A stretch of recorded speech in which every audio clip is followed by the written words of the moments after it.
ويوم نسير الجبال وترى الأرض هامدة وحشرناهم فلم نغادر منهم أحدا.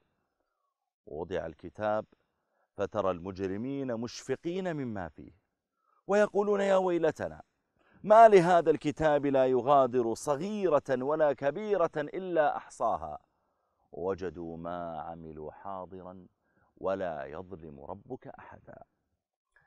خرج النبي عليه الصلاة والسلام مع أصحابه في غزوة من الغزوات، فلما قفلوا راجعين من هذه الغزوة قام غلام لرسول الله صلى الله عليه وسلم كان يخدمه، فأخذ رحل النبي عليه الصلاة والسلام ليضعه على دابته، فأطلق سهم من بعض المشركين كان مختبئا، أطلق فوقع في هذا الغلام فمات من ساعته.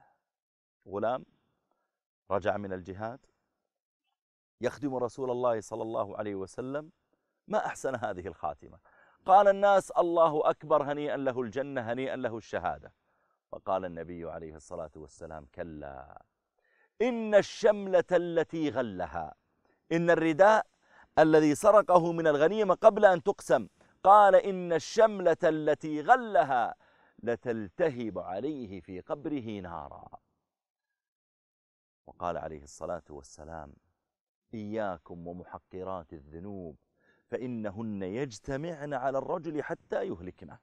ووضع الكتاب يحشر الناس يوم القيامة وقد تغيرت الأرض، فإذا قرأوا كتبهم فإذا فيها كل ما فعلوه كله لم يغادر الله تعالى منه شيئا.